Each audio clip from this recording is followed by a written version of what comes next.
제 2장. 누구든지 소재의 예물을 여호와께 드리려거든 고운 가루로 예물을 삼아 그 위에 기름을 붓고 또 그 위에 유향을 놓아 아론의 자손 제사장들에게로 가져갈 것이요, 제사장은 그 고운 가루 한 움큼과 기름과 그 모든 유향을 가져다가 기념물로 제단 위에서 불사를 지니 이는 화제라. 여호와께 향기로운 냄새니라. 그 소재물에 남은 것은 아론과 그의 자손에게 돌릴지니 이는 여호와의 화제물 중에 지극히 거룩한 것이니라. 내가 화덕에 구운 것으로 소재의 예물을 드리려거든 고운 가루에 기름을 섞어 만든 무교병이나 기름을 바른 무교전병을 드릴 것이요, 철판에 붙인 것으로 소재의 예물을 드리려거든 고운 가루에 누룩을 넣지 말고 기름을 섞어 조각으로 나누고 그 위에 기름을 부을지니 이는 소재니라. 내가 냄비 것으로 소재를 드리려거든 고운 가루와 기름을 섞어 만들지니라. 너는 이것들로 만든 소재물을 여호와께로 가져다가 제사장에게 줄 것이요, 제사장은 그것을 제단으로 가져가서 그 소재물 중에서 기념할 것을 가져다가 제단 위에서 불사를 지니 이는 화제라. 여호와께 향기로운 냄새니라. 소재물에 남은 것은 아론과 그의 아들들에게 돌릴지니 이는 여호와의 화제물 중에 지극히 거룩한 것이니라. 너희가 여호와께 드리는 모든 소재물에는 누룩을 넣지 말지니 너희가 누룩이나 꿀을 여호와께 화제로 드려 사르지 못할지니라. 처음 익은 것으로는 그것을 여호와께 드릴지나 향기로운 냄새를 위하여는 제단에 올리지 말지며 내 모든 소재물에 소금을 치라.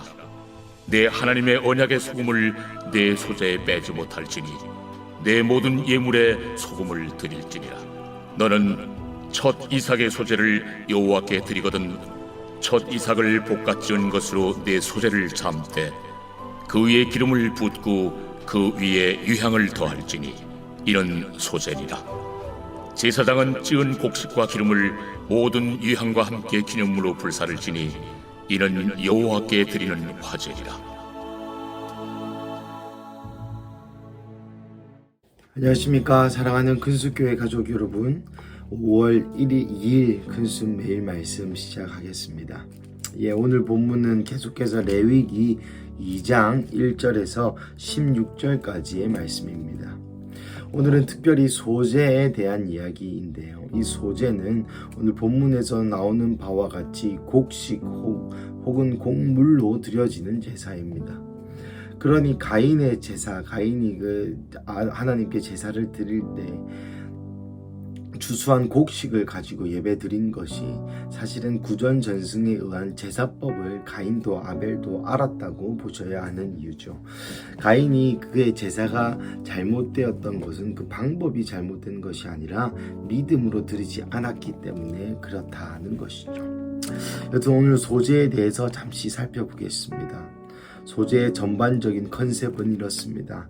곡식을 빻은 고운 가루 한 움큼과 기름을 섞어서 어떠한 방식으로 하나님께 올려드리냐 하는 차이가 있습니다.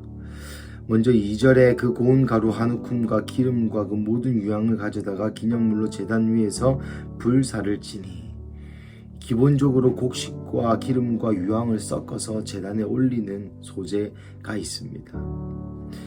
그리고 3절에 그 남은 것은 아론과 그 자손들에게 돌릴지니라. 제사장들의 삶을 영위할 수 있도록 그 남은 소재물을 제사장들에게 헌물하는 것이죠. 그리고 4절 화덕에 구우려고 구워서 무교병이나 무교전병을 만들어서 드리는 것이 있고요. 7절에 보면 냄비에 붙여서 어떤 고운 가루를 기름을 섞여서 어떤 붙이는 전과 같은 비슷한 형태라고 보시면 되겠습니다. 그래서 주님께 드리는 것이 있습니다. 소재가 어떤 방법으로 진행되었고 또 어떻게 그 안에 어떻게 하는지에 대해서 우리가 굳이 알 필요는 없지만 11절부터 16절까지의 소재에 어떤 하나님께서 주의해라는 것에 우리가 한번 집중해 보아야 하겠습니다. 11절 먼저는 소재물에 넣지 말아야 할 것이 있는데 그것은 누룩과 꿀입니다. 기본적으로 누룩은 위선, 거짓을 상징합니다. 우리가 드리는 하나님께 대한 제물, 예배에서 위선과 거짓이 없어야 된다는 것이죠. 나아가 꿀은 달콤함을 상징합니다. 여기에서 나오는 꿀은 내 말씀이 꿀 곧 송이꿀보다 단이다 라고 했던 그 다윗에 말하는 그 송이꿀은 사실은 대추야자의 열매입니다. 그리고 말씀을 읽을 때 우리가 단 그 꿀이 있고요.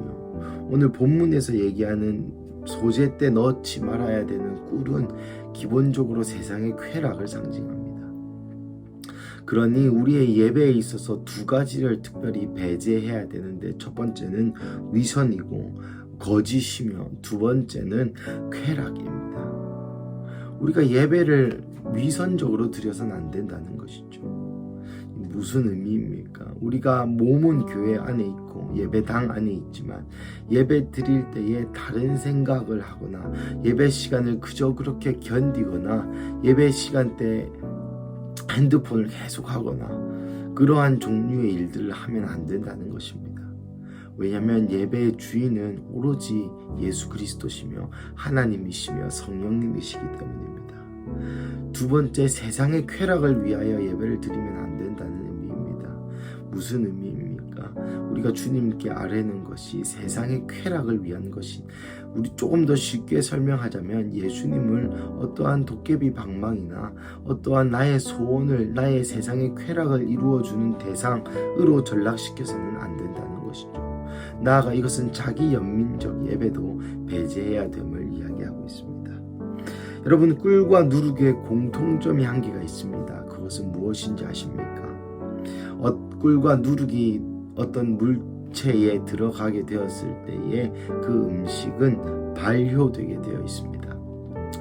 둘 다 발효를 촉진하는 물질들이라는 것이죠. 그래서 꿀과 누룩이 들어간 것은 오래 가지 못합니다. 발효는 무슨 의미입니까? 그 원래 있던 모습이 변질 혹은 변화된다는 것이고, 종국에는 그것이 썩어진다는 것이죠. 이와 상반되게 13절의 말씀에는 내 모든 소재물에 소금을 치라, 내 하나님의 언약에 소금을 내 소재에 빼지 못할지니 내 모든 예물에는 소금을 드릴지니라. 이 작은 13절의 소금이란 말이 벌써 3번이나 나오면서 소재에 소금을 넣을 것을 예수님이 강조하십니다. 소금의 첫째 의미는 성경에 나와 있는 것처럼 하나님의 언약입니다. 그리고 소금은 부패를 방지합니다. 이 두 가지도 같은 의미를 가지고 있죠. 하나님의 언약의 가장 큰 특성은 무엇입니까? 그렇습니다. 신실함입니다. 또 다른 말로 표현하자면 영원히 변하지 않는 것이 하나님의 언약입니다. 그러니 소금이 부패를 방지하고 누룩과 꿀이 발효를 일으켜 변질되게 하는 것은 참으로 우연이 아닌 이야기인 것이죠. 결국 소금을 넣으라는 하나님의 참뜻은 무엇입니까? 예배 안에 부패한 것을 그 어떤 것도 넣지 말아라. 오직 하나님만, 오직 예수님만, 오직 성령님만 드러나시는 그 예배, 그 제사를 내가 받기를 원한다고 주님이 말씀하고 계십니다.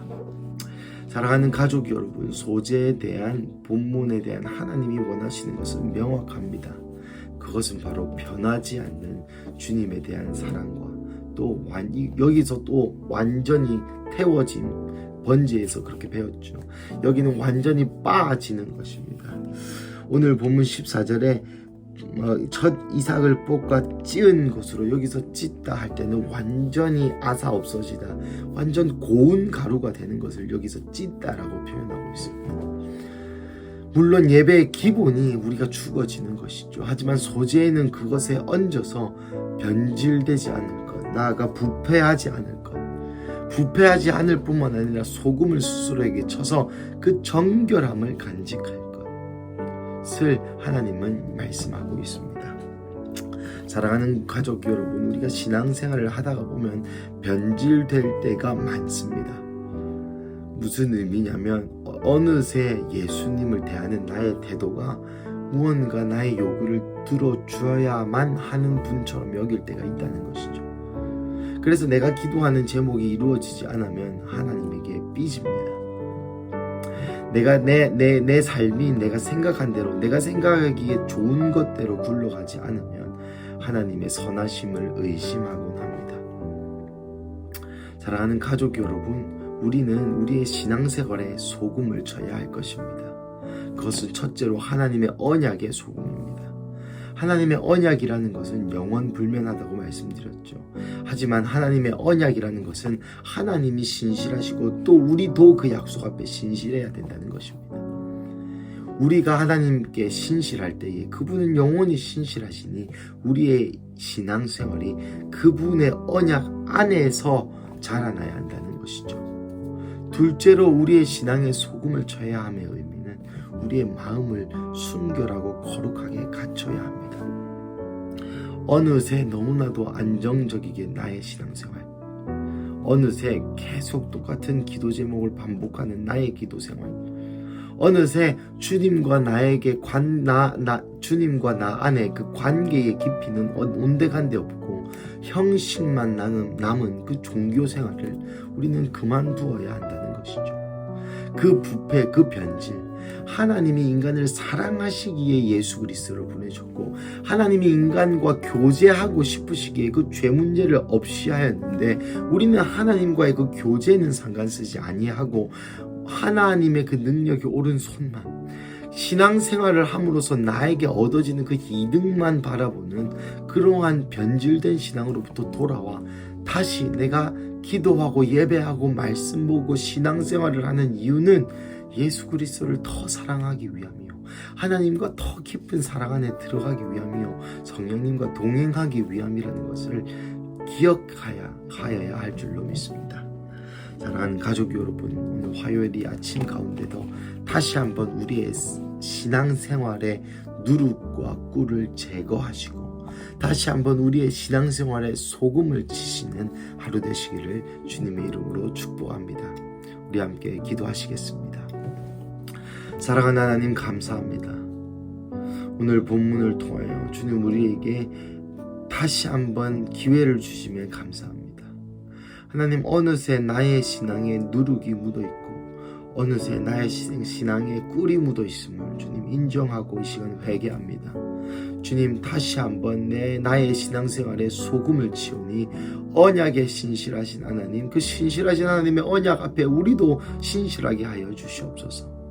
그래서 다시 한번 그 본질로 돌아가는, 다시 한번 그 신앙의 본질, 하나님을 경외하고 예수 그리스도를 사랑하며 성령님과 동행하는 이 신앙의 본질로 다시 우리가 돌아가서 우리의 기도 생활을 통하여 예수 그리스도를 바라보게 하시고 우리의 말씀 생활을 통하여 하나님이 누구신지, 창조주 하나님이 누구신지 깨닫게 하여 주시고 우리의 기도 생활을 통하여 성령님과 더욱더 친밀한 관계에 빠질 수 있는 그런 우리 큰숙 가족 한 명 한 명 되게 하여 주시옵소서. 주님 감사합니다. 이 모든 말씀 살아계신 예수님의 이름으로 기도드립니다. 아멘.